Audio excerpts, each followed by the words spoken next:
security at the individual household, national, regional, and global levels can be achieved when all people at all times have physical access and enough money in order to acquire sufficient, safe, and nutritious diet of their choice for active and healthy living. Now, for Ghana to be regarded as a food-secure country, there is the need for certain requirements to be met: food availability, food access, food use. Now, I have with me the right individuals in the person of Professor Walter Alhassan, who is the former Director General of CSIR, and Dr. Florence Wambugu, who is also the CEO for Africa Harvest Foundation International, to dissect the food security issue that we are facing in the country at the moment. Is it true or is it not true? We might be speaking to the Deputy Minister of Agric, Hanabisu, if we get through. We're trying to get through. But my name is Nana Ansakwa. This is PM Express.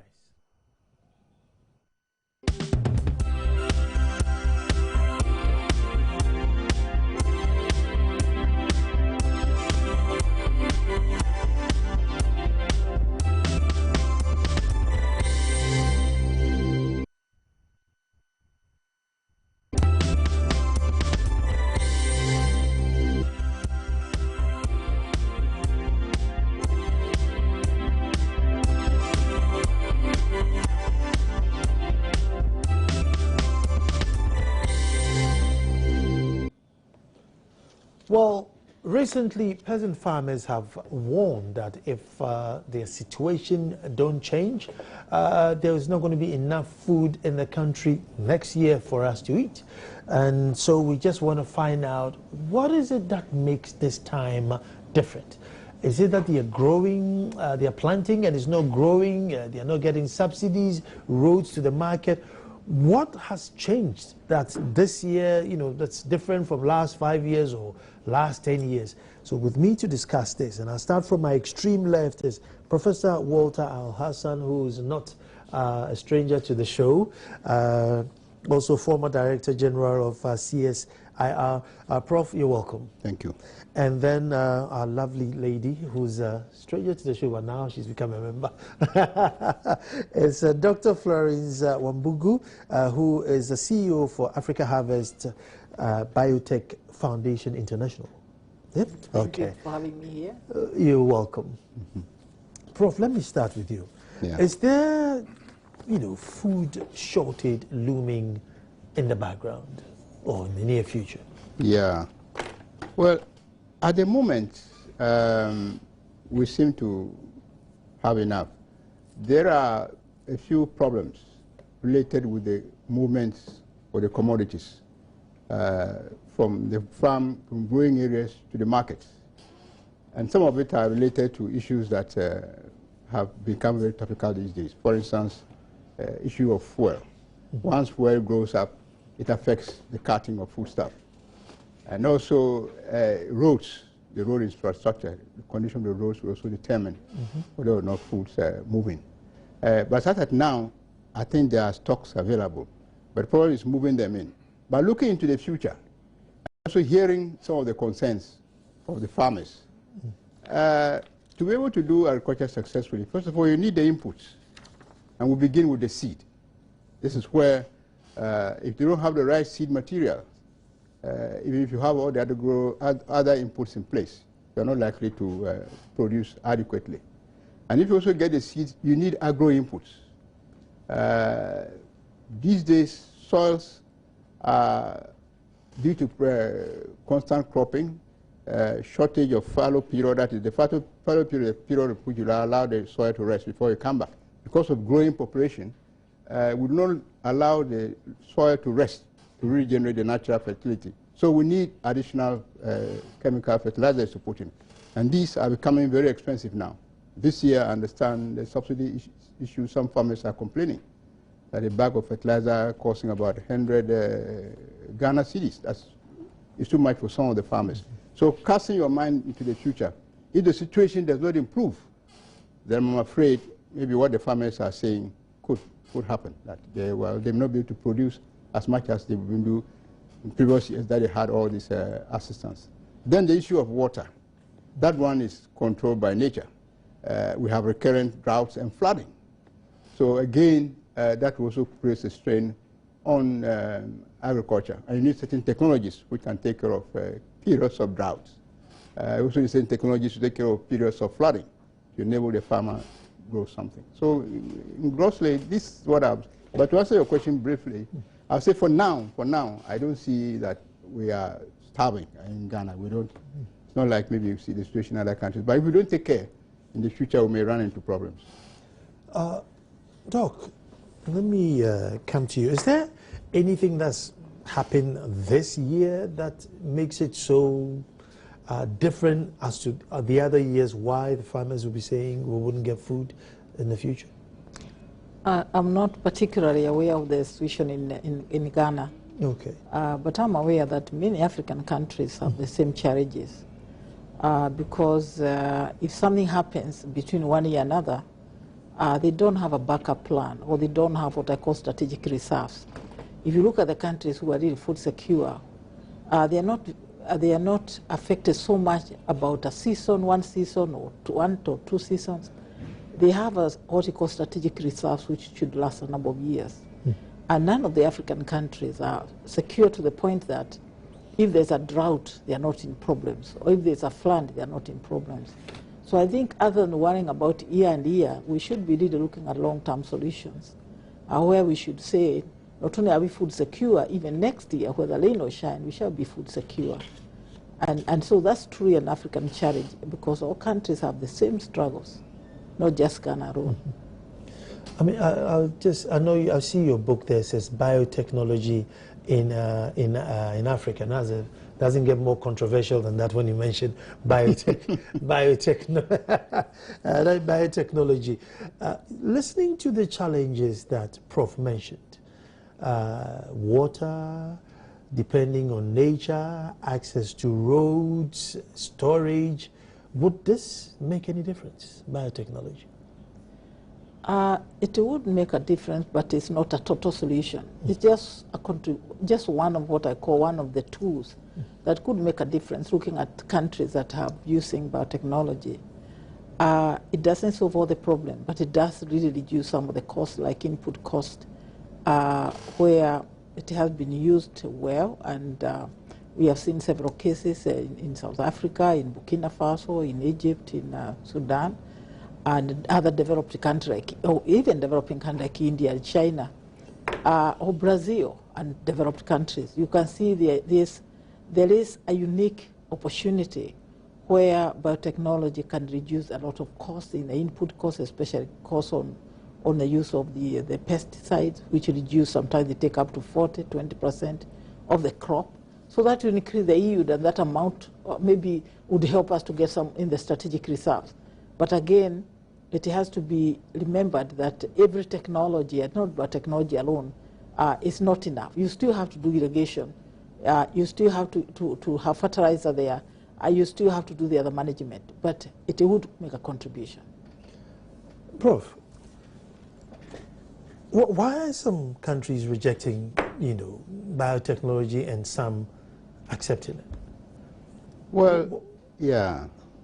The problem is, I think, I would say a lot of it is due to awareness, the status of awareness within the country. If you just feel like we've been hearing from countries in Europe which are probably not promoting the biotechnology for political reasons and not for scientific reasons. But then they go around to say that the technology is not safe. And when they are talking about safety, they are talking about human health and animal health. But this is a technology that is so well regulated that those issues they raise really do not come in.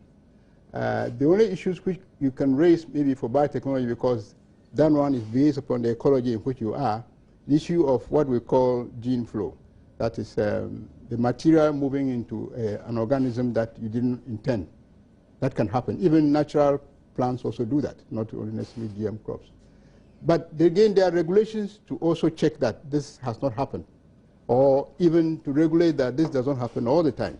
So I would just summarize to say that it's due to inadequate awareness of what the technology can do, and maybe this is what is prompting this. But once they accept the thing, they have to get a regulatory framework in place. If the regulatory framework is not in place, there's not much which can be done. Doc, I think people are more worried when you cross, where you put maybe animal genes in plant or plant genes in animal. That's what people are not. They don't mind if you're going to put corn in millet or probably millet in corn. They're fine. But when you cross, and put pig genes in potatoes or tomatoes, then that's what people are worried about. I mean, Dr. Flores, let me give you that question. Yeah, it's really there. Even in biotechnology, there's what you call ethics. Mm-hmm. Ethics means there are things you can't do, even when it's possible to do them. And I'm not aware, hypothetically, there's a lot you can do. Because when you come to the DNA level, or what makes human beings, whatever, the tools are the same. I mean, the cells, when you come to the cellular level, but it's not everything that's allowed to be done.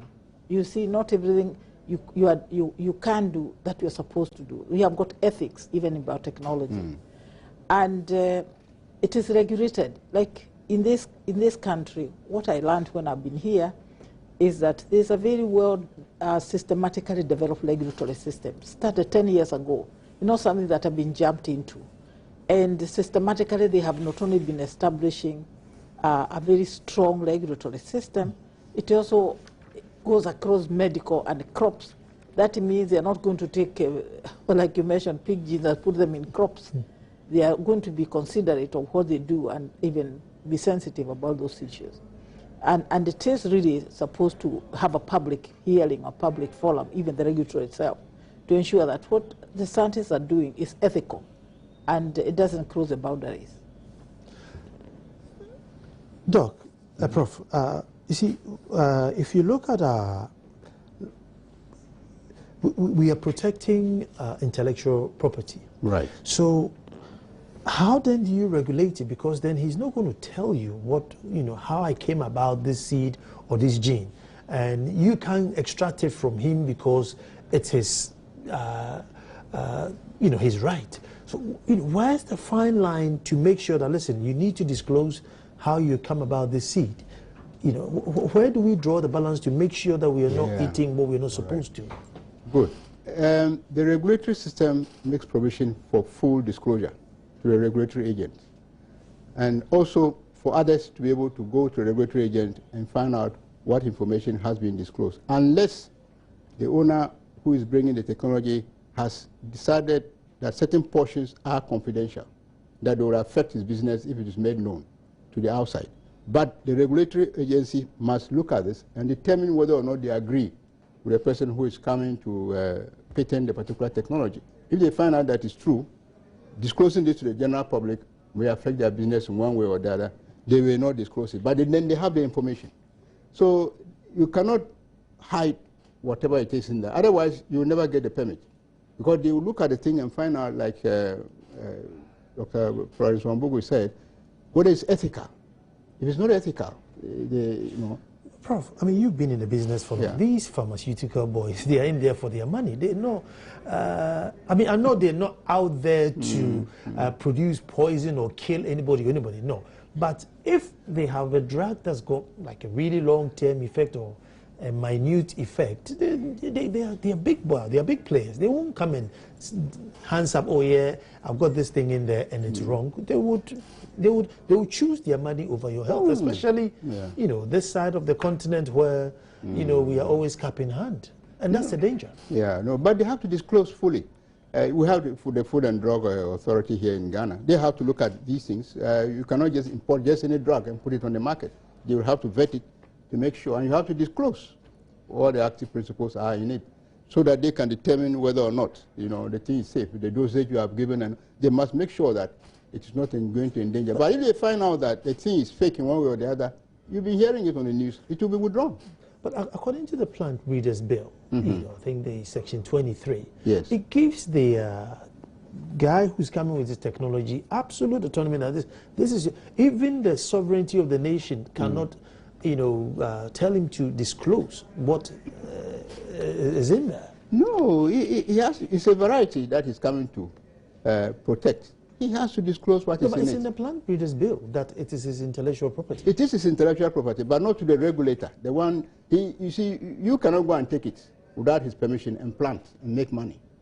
You can do that, but you have to share the money with him because it is the product of his own intellectual ability.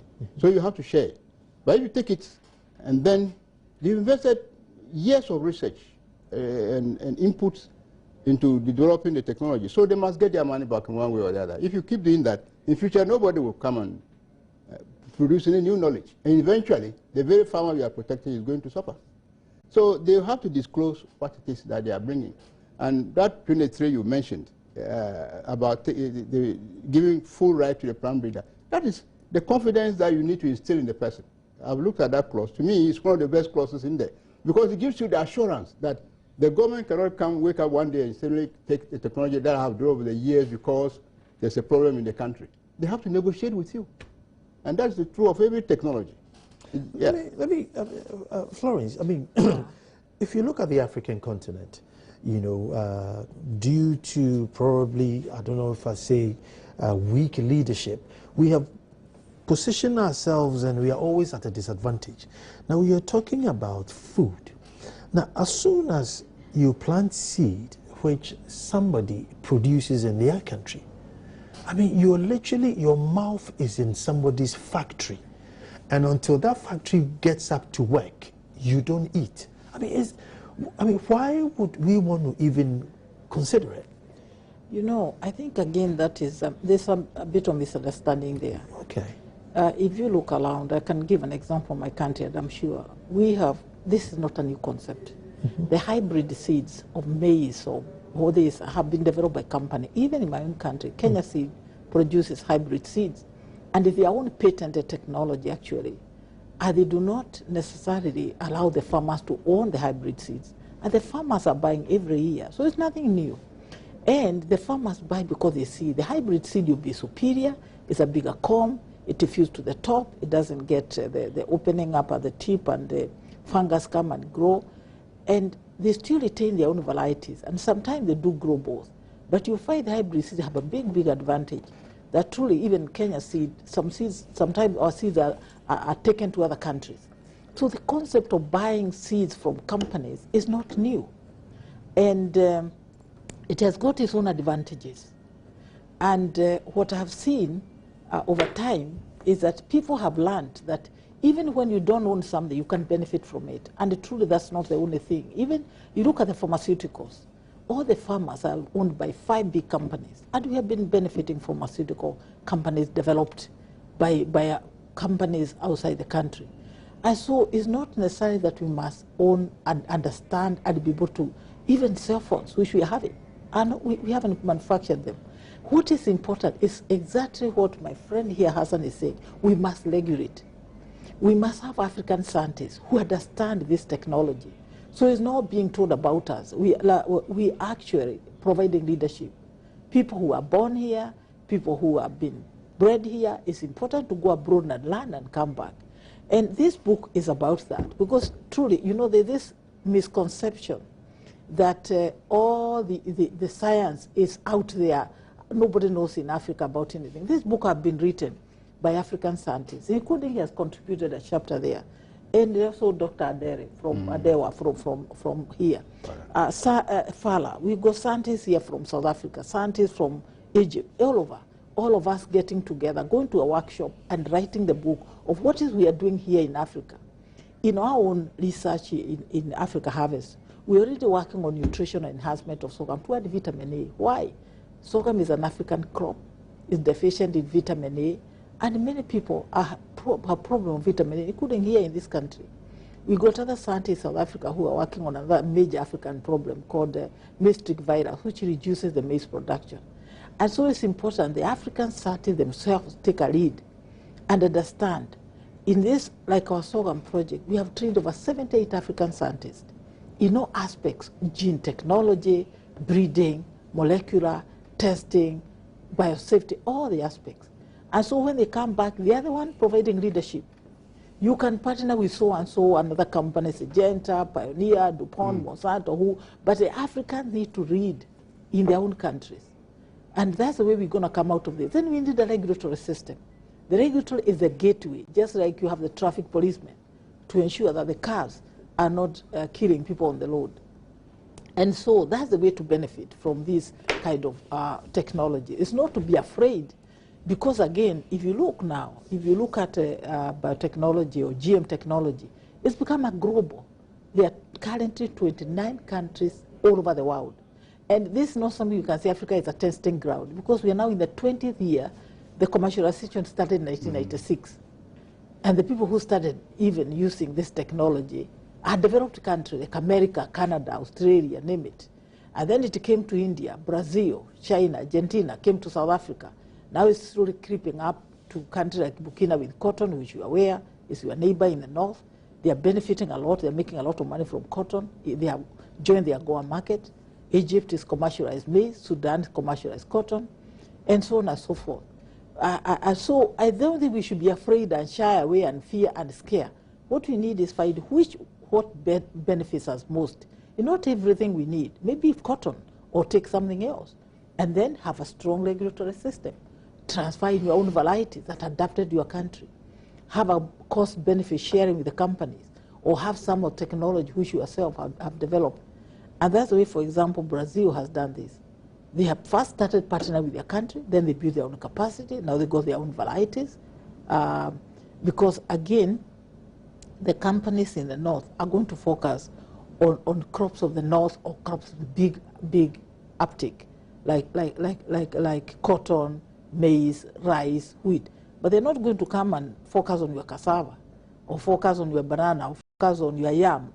It's your own scientists who can do this. So that's the way I see this moving forward. I'm going to take a break here, and then when I come back, I just want to find out all these beautiful technology that Doctor is talking about. Have we not got scientists that can do it? Do we have to, does it have to be Monsanto? Does it have to be international scientists, CSIR? Haven't they got this research that we can work with? Stay tuned.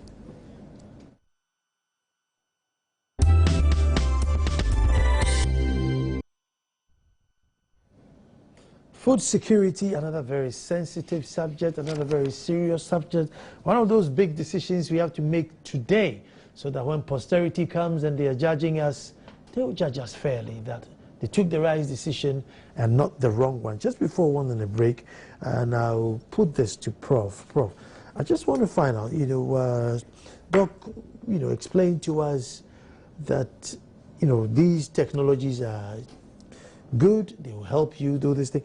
But haven't we got local scientists who can do the tubers, the plantains, and the things that we eat here, so that we can grow them in good yields? Because the Monsantos will come in and they are interested in their biofuels, their grains. They will buy up your land. At the moment, chiefs, me and my colleagues have sold 16,000 square kilometers of land to foreign companies who are going to grow biofuels. 16,000 square, that's the size of Denmark. So that's how serious it is. And these boys won't come and say, oh yeah, because you eat plantain, let me help you out. So why aren't we thinking within? Why are we thinking outside? Well, okay, to a large extent, we are thinking within. Most of the varieties that have been on the market, of course, were developed by CSR scientists and some scientists from the universities, using what we call conventional techniques of plant breeding and selection. But these systems of plant breeding and selection, you have to grow the plant, allow the plant to go to a point that you can harvest the plant, the food material, look at the outside appearance. They have a term for it, call it the phenotype. So you need to look at all that. But now, with the new tools coming in the areas of biotechnology, the scientist will not have to wait for long for the crop to grow to harvest before he knows what characteristics is in there, because they already have the characterization of the genes which control a certain type of product. So they have what they call a marker. The marker is something like a dye, which is associated with the gene, but it's inherited. So that if they check for the dye in the lab and they see that dye there, then they know that this particular dye is associated with this gene for, say, high yield, or the collection of genes for high yield. So he selects for the dye. He can just take the leaf and go and test it. And that is ongoing here in Ghana. here in Ghana. And recently, CSR has come out with new varieties of cassava. Prior to that, we had varieties of cassava where we use mutation breeding. The Atomic Energy Agency, you know, they bombard the thing with gamma rays, and they call what you call a mutation. You know, the genes go haywire, and then when they grow it, one of the crops, plants that may grow may have certain characteristics, they select it. Through that, they're able to develop what they call a new cassava type. They call tech banchi. They did it together with GAIC, Biotechnology and Nuclear Agriculture Research.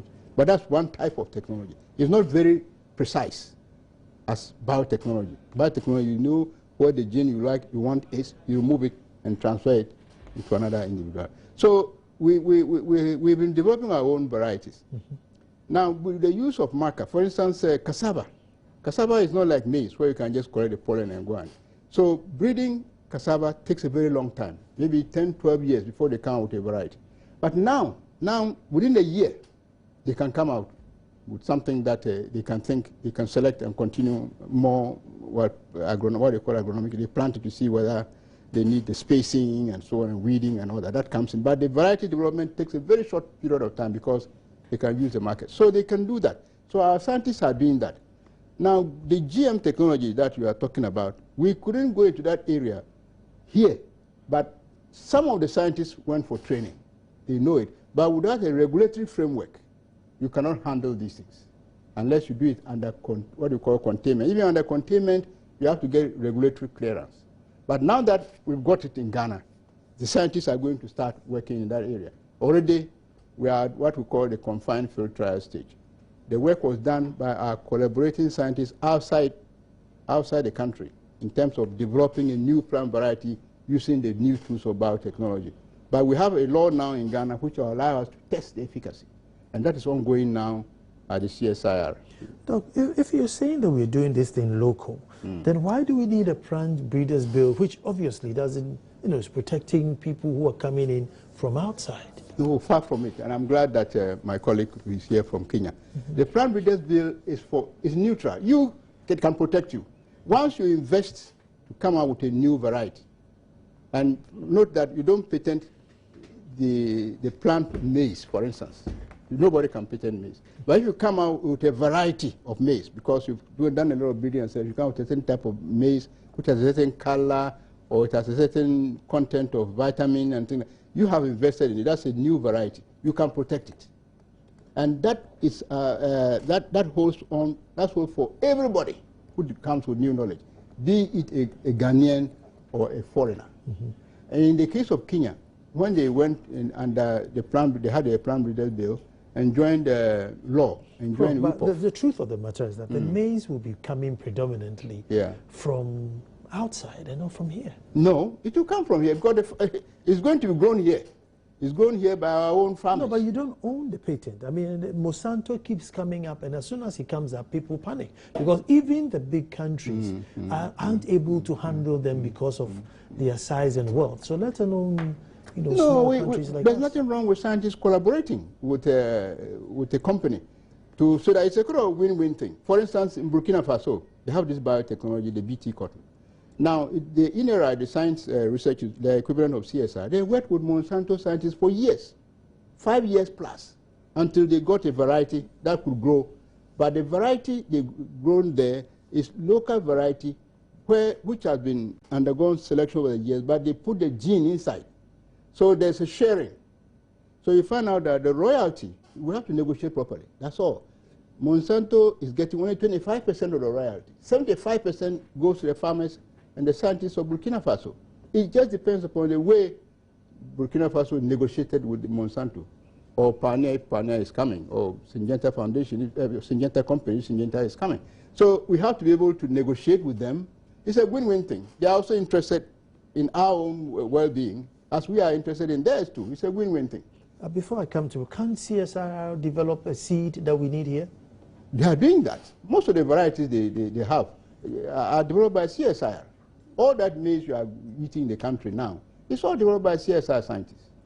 But now, with the new tools coming in, CSIR scientists can even do a better job and produce more varieties and faster. than they have been done in the past. And we are sure that I'm going to bring it up, and we are sure that they're not going to bring any international body in. Oh no, well, they may have to have an agreement. If an original technology or process is coming from an outside agency which is patented, why do you want to take it free? Similarly, if you develop the technology and they want it, you have to pay for it. So it's a win-win thing. You must collaborate. I can add a little bit. Yes. Support my colleague here. I believe if you're going to change in Africa and be food secure, we have to bring in the private sector to invest in agriculture. Currently, if you look at the Maputo Declaration, where all the African heads of state got together, we agreed, or the countries agreed, or the heads of state agreed that if Africa is going to be food secure, we must invest 10% of our GDP in agriculture. Yeah, the budget. Only South Africa has invested 12%. And that's why South Africa, not only are they food secure, not only are they even using GM technology, they are the only country in Africa which is able to export the grain out. So our agriculture is terribly underfunded because it all depends on the government. And you know, I know, whether it's medicine, whether it is agriculture, whether it's forestry, government cannot be, African government are not in a position to really fund the agriculture adequately. And so if you look at what has happened in the country that are actually food secure, they have attracted private sector investment in agriculture. Just as we have private sector investment in hotels, as we have private sector investment in private schools, now you need private sector investment in agriculture. Now to do that, you must accept the breeders' rights, because the private sector is not going to invest if they cannot protect their intellectual property. Just as I said, we have seed companies. And the seed company, the same concept. They have developed hybrids, but they protect their germlines so they can make money. After 20 years, they're supposed to let go. By that time, they have made their money. And that's globally, internationally accepted. A patent lasts only 20 years. After that, it's open. Now, if you look at the developed countries, a lot of research... Let me add this and then you finish. Yes. At the moment, most of the continent, irrigation came in agriculture and we didn't do anything about irrigation. Most countries are doing like 300 kilos per acre in terms of fertilizer. We are probably doing like 2 kilos now per mechanization. We haven't done. We haven't got an agribusiness where we can even change tomatoes into paste or just tomato juice. We haven't done that. Preserving, we haven't done that. So we skip all these, and we are now thinking biotechnology where some big boys will come in to help. It's a concern. No, I really don't think we are skipping all that, because if you look at the situation the way it is now, the big boys have not stopped us from doing anything. I don't see today, we don't have any GM crop here. We don't even have GM crop in Kenya. So we can't really blame and say... Well, they don't label it. How do we even know? No, what? No, all these supermarkets, you know, we go there, we pick up a can of beans and go, you don't even know the source of it. So I think let's agree that we haven't, our regulators have not regulated and told us this here.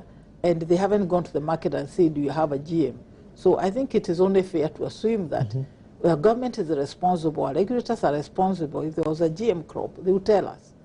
And so far, I would say this country, so far, does not have a GM crop, to the best of my knowledge, that's regulated or out there for us to be worried about.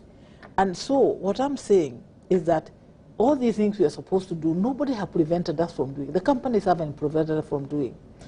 The companies out there to market what they have. It is upon us to see. It's their interest, not our interest. It is our, if you look at, for example, he's just given you a good example in Burkina Faso.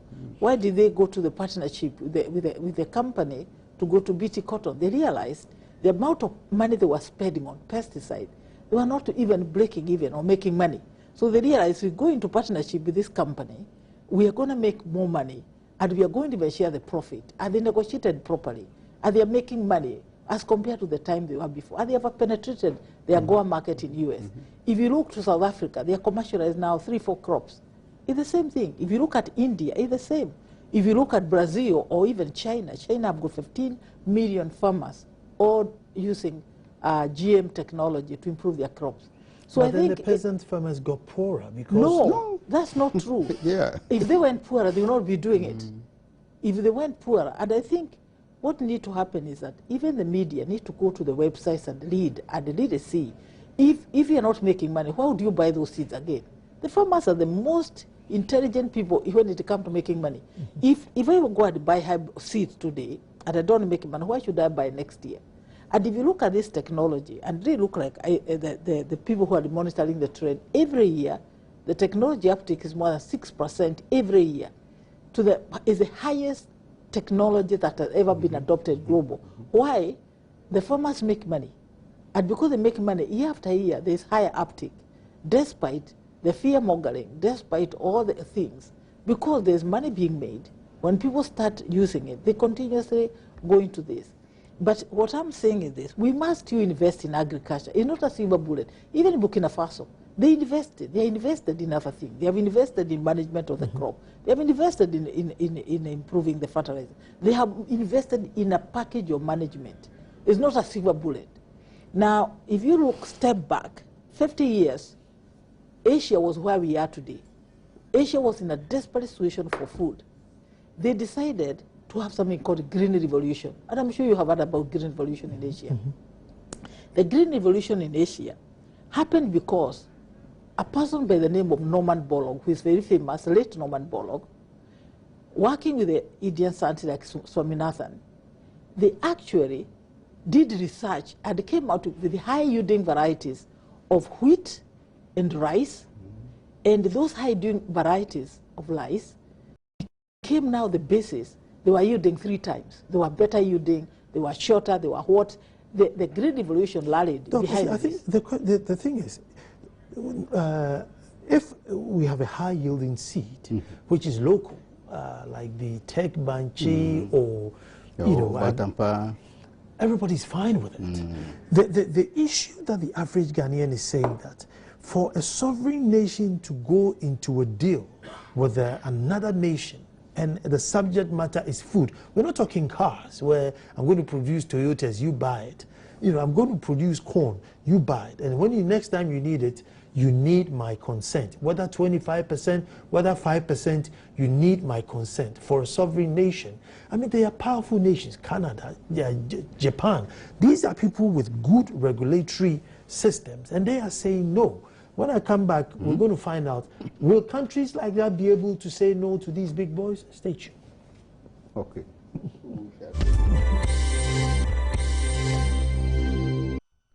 The sensitive subject of food security.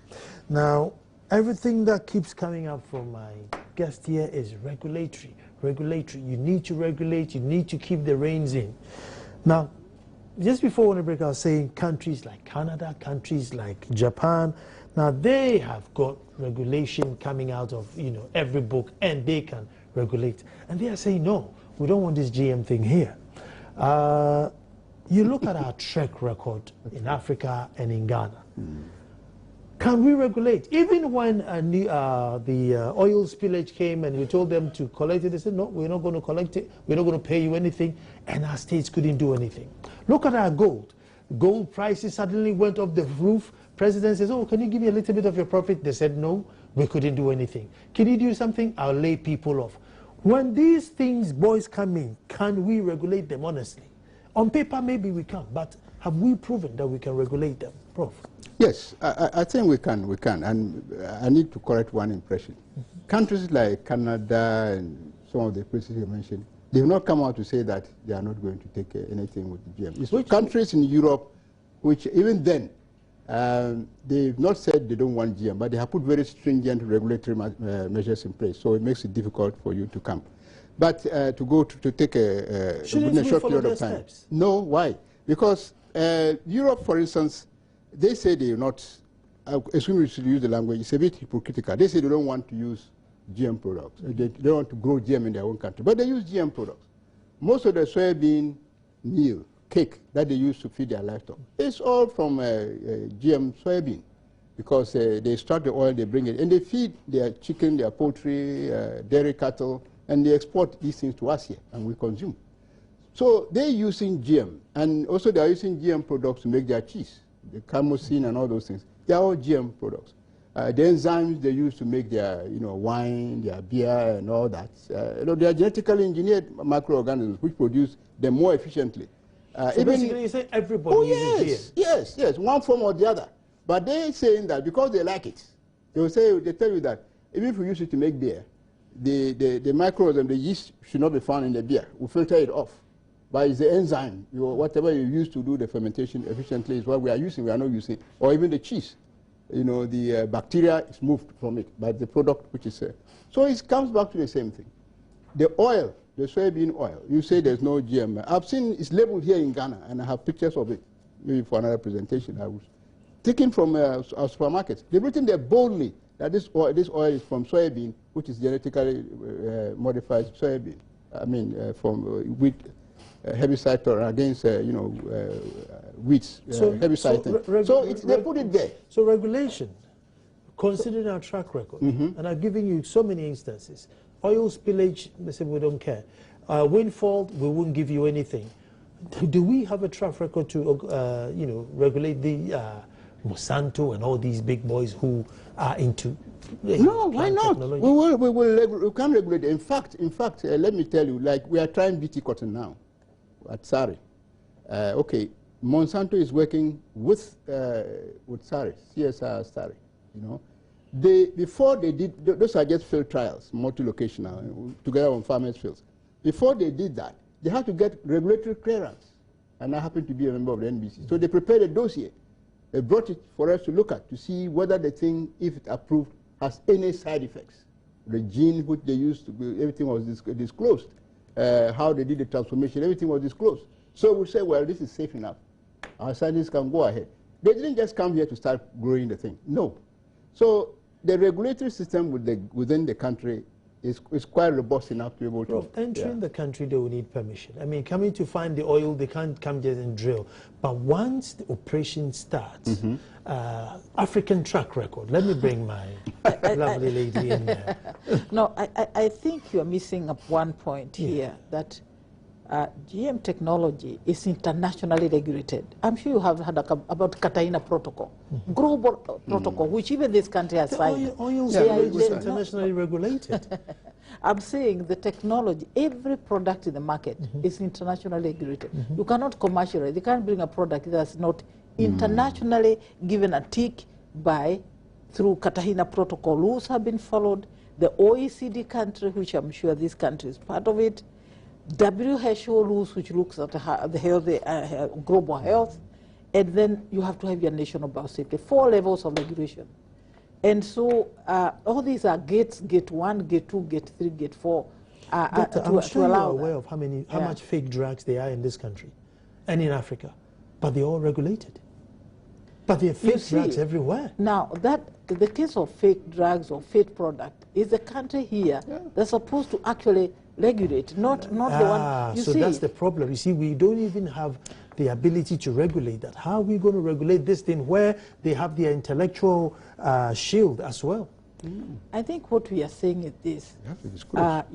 First and foremost, remember, the big companies do not see Africa as a market. So they have no incentive to come and push you and kick you or whatever. Africa is the last frontier. 60% of arable lands left is here. Yes. So Africa is their market. Yes, but what I'm saying is that there must be a demand-driven request. There's no way any company is going to come and bring their intellectual property if Ghana government says no. And even let's forget Canada, all these places we are quoting. If you go to your neighbor in the north, Burkina Faso, that is not Australia or Canada. It's a country where you can walk or you can drive across the border and go. They are actually benefiting from this technology. So it's not big boys out there. It's happening in your neighborhood. I want to do side effect, but I don't have any time. Are we saying, I mean, Burkina Faso had instances where cows who grazed on BT cotton, had, stomach something. We investigated that. It's not true. It's not true. We work closely with our colleagues there at INERA, and this has never happened. So somebody must have just drummed this thing out. So that was a fabrication? Oh, yes, pure fabrication, 100%. And this fabrication goes on all the time. And remember, there are 3 groups of people. There are people who are made a business out of opposing this technology, and they are paid by big companies who manufacture the pesticides. And because they don't want to lose their pesticide market, they keep on financing certain groups and give them money to continue fabricating and saying this, the kind of things you hear people quoting. How about the then, then you have another group which is simply afraid because they don't know. Yeah? And they are open to hearing and ask questions, and that should be focused on. And then you have the scientists like him, or like myself, all the scientists we have in this country, because if you go to CSR, there is a natural modern biotech lab here in this country. Forget somewhere else. Scientists here are actually trained and involved in GM technology, and that's what we are forgetting. It's no longer out there, it's here. If you come to my country, you go to Kari, you're going to find scientists actually working on GM technology. If you go to the neighboring country, they may not have commercialized, but this technology is no longer foreign technology. It's something that's happening right here in Africa, right here in Ghana, right in my country, right in the neighboring countries.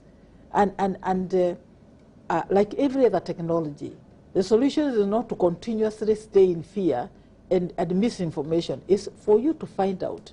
And the way to find out that what's happening in my own country, politicians are actually going to visit other countries and find out how is they have visited Burkina, they visited India. Before you end, why don't we go heavy on organic, since it's more expensive and we have the land, the manpower, we have everything for it. Why don't we go organic and profit out of it?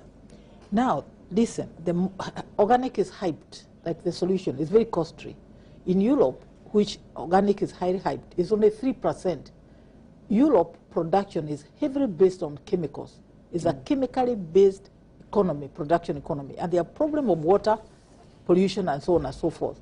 So don't let someone tell you that organic can be done, but it's highly costly. It means you don't use any chemicals, you don't use this, which is probably what most of the African countries have been using or have been doing.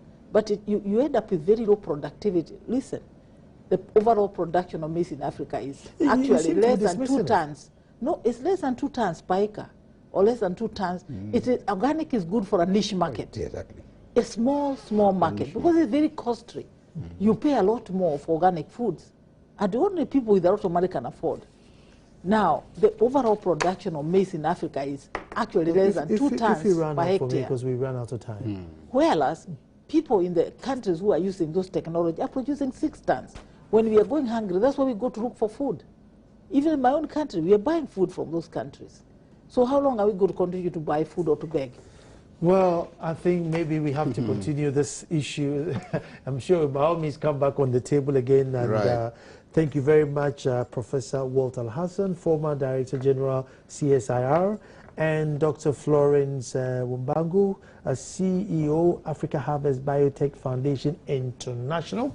And as I said, tomorrow we'll be back to do it all over again. Thanks for watching.